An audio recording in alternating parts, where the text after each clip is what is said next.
नमस्कार, मैं रूपा रजक सदीनामा की ओर से आ गई हूँ लेकर दिनांक 31 अगस्त 2023 का संपादकीय लेकर, जिसका शीर्षक है नई शिक्षा के महात्मा हंसराज की कहानी उन्हीं की जुबानी, जिसे लिखा है हमारी सह संपादक प्रियांशु सेठ जी ने।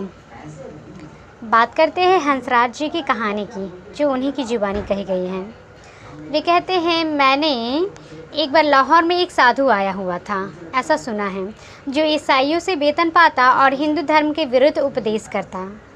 उनका उपदेश क्या है यह नहीं पता। और जानते हैं इस संबंध में आगे क्या कहते हैं हमारी संपादक महोदय। अपने ग्राम में मैंने केवल एक बार किसी वृद्ध व्यक्ति से सुना था कि लाहौर में एक साधु आया हुआ है, जो ईसाइयों से वेतन पाता था तथा हिंदू धर्म के विरुद्ध उपदेश करता था। उस समय मुझे यह ज्ञात नहीं था कि यह ऋषि दयानंद हैं तथा उनका उपदेश क्या है। मेरी आयु उस समय छोटी थी और न ही विद्या की योग्यता थी। जब मैं सन 1897 में लाहौर आया तो मेरे बड़े भाई ने, जो उस समय डाकघर के कार्यालय में कार्य करते थे, मुझे राजकीय विद्यालय में प्रविष्ट करा दिया। उस समय विद्यालय का भवन नहीं था। राजा ध्यान सिंह की हवेली में विद्यालय की श्रेणियां लगा करती थीं। सरदार हरि सिंह, जो बाद में निरीक्षक होकर विख्यात हुए, मिडिल स्कूल के हेडमास्टर थे। मैं कुछ मास उनकी छत्र छाया में विद्या अध्ययन करता रहा। फिर बीमार होने के कारण मैंने राजकीय विद्यालय छोड़ दिया। स्वस्थ होने पर भाई साहब ने मुझे यूकल्ड की शिक्षा स्वयं दी और फिर रंग महल में मिशन स्कूल में प्रविष्ट करा दिया। मैं वहाँ पढ़ता रहा। बाबू काली प्रसन्न चटर्जी, जो बाद में आर्य समाज के उत्तम सेवक बने, हमारे साथ स्कूल में पढ़ाते थे। वह अपनी विनोद प्रियता से हम सबको हंसाते रहते थे। वह अपनी विनोद प्रियता ही उनकी श्रेष्ठता है। एक बार उन्होंने उस समय की एक पुस्तक रसूमे दिन 10 में के कुछ वाक्य पढ़कर बताया कि इसमें हिंदुओं की कितना निंदा की गई है। इस किताब में हिंदुओं के जो चरित्र दिए गए हैं वे गवारों और चोरों के हैं। मुसलमानों के चरित्र सज्जन और धनिकों के हैं। मैंने होशियारपुर स्कूल में संस्कृत अन्य भाषा के रूप में ली। मैं फारसी भी पढ़ता रहा। मिशन स्कूल में संस्कृत और फारसी दोनों का अध्ययन करता रहा। हमारे विद्यालय के मुख्याध्यापक पंडित तेजमान थे। वे कहा करते थे कि एक बार उनका स्वामी दयानंद के साथ वार्तालाप हुआ था। वह वार्तालाप में असफल इसलिए हुआ कि स्वामी दयानंद ने कई भूत प्रेतों को सिद्ध किया हुआ था और उनकी शक्ति के कारण विरोधियों को वश में कर लेते थे। मैंने उस समय तक न आर्य समाज का मंदिर देखा था और न ही स्वामी जी की कोई पुस्तक पढ़ी थी। आर्य समाज में उपदेश देने वाले भी बहुत कम थे, इसलिए मैंने किसी आर्य समाजी का व्याख्यान भी नहीं सुना था।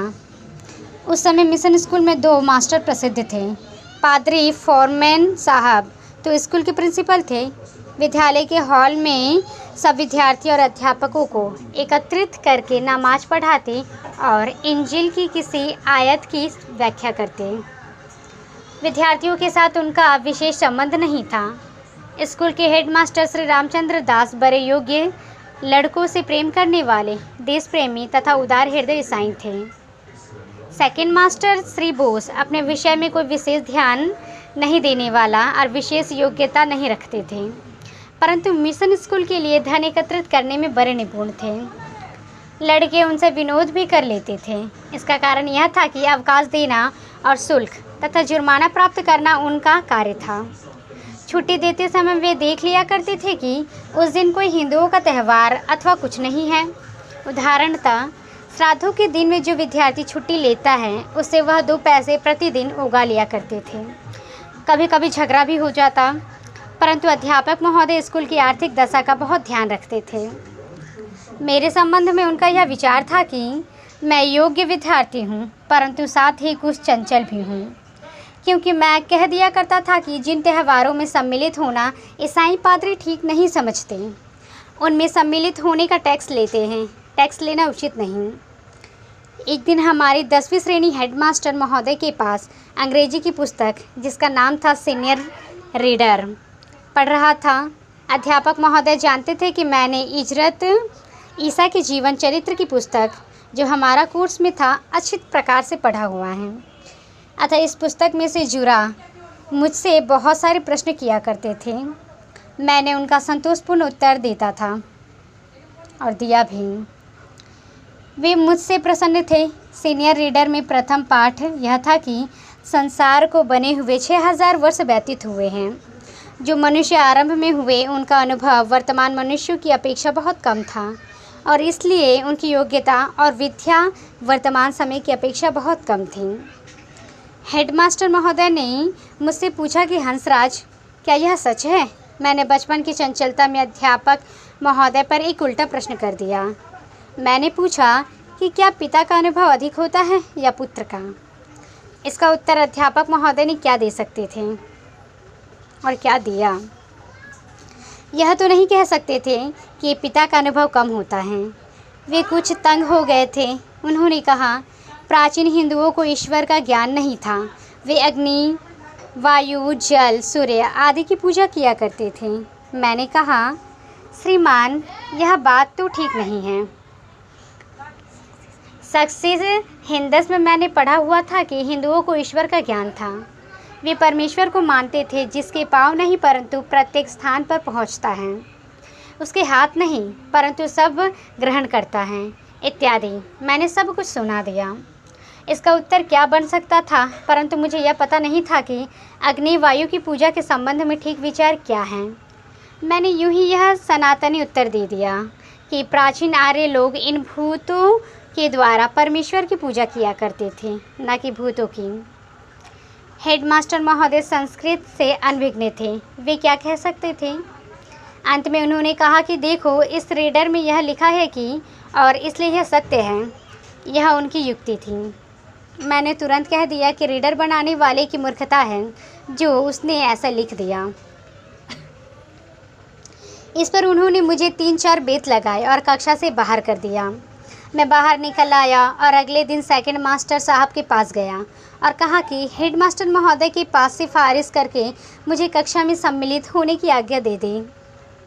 वे बंगाली थे, उर्दू अच्छी प्रकार नहीं बोल सकते थे। कहा, हंसराज, मैं तो पहले ही समझता था कि तुम चंचल हो। तुम्हें ऐसा नहीं करना चाहिए था। मैं प्रयत्न करूँगा। 2-3 दिन में मुझे कक्षा में बैठने की आज्ञा मिल गई और मैंने भी अपने हृदय में यह ठान लिया कि मैं श्रेणी में ईसाई मत के विरुद्ध नहीं कुछ कहूँगा। वास्तविकता यह थी कि मैं अपनी कक्षा में एक योग्य छात्र था और हेडमास्टर भी मुझसे प्रेम करते थे। यदि मैं भूल नहीं करता तो उस साल मिशन स्कूल में 97 छात्रों में से केवल मैं ही मैट्रिक में उत्तीर्ण हुआ। श्री रामचंद्र दास का प्रेम मेरे साथ बहुत था।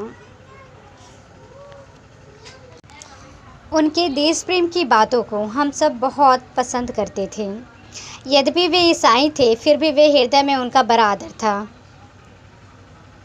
यह जानते हुए कि मैं आर्य समाजी हूँ और ईसाई मत की शिक्षा को अशुद्ध समझता हूँ। ये बहुत बार यही कहा करते थे कि मुझे अपने विद्यार्थी हंसराज पर बड़ा गर्व है।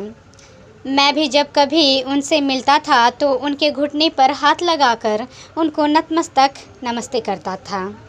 एक बार मैंने उनकी सेवा में मिठाई अर्पित की और उन्होंने उसे स्वीकार कर मुझे सम्मानित किया।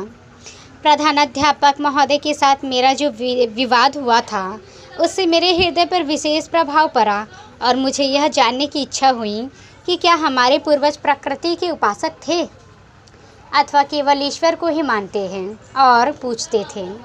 अतः मैंने इधर उधर पूछकर आर्य समाज के साप्ताहिक सत्संग में जाना प्रारंभ कर दिया। मैं आर्य समाज के उपदेशों को सुनता और पत्रों को पढ़ता। लाहौर समाज के प्रधान स्वर्गीय लाल साईं दास जी की दृष्टि नए व्यक्तियों पर जो समाज में आवे बड़ी जल्दी पर पड़ती हैं। उन्होंने मुझे बुलाया और आज्ञा दी कि मैं संध्या याद कर लूं।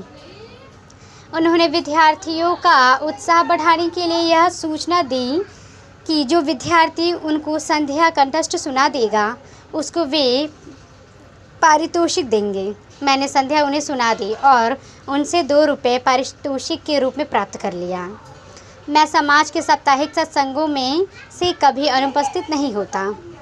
यद्यपि समाज में उपदेश पंडित अखिलानंद जी के और पंडित मूलराज जी के हुआ करते थे और उनका भाषण देने का ढंग इस प्रकार का था कि प्रथम का तो वाक्य कभी समाप्त ही नहीं होता था और दूसरे महोदय की एक मंत्र की व्याख्या दूसरे मंत्र की व्याख्या से कदापि भिन्न न होती थी।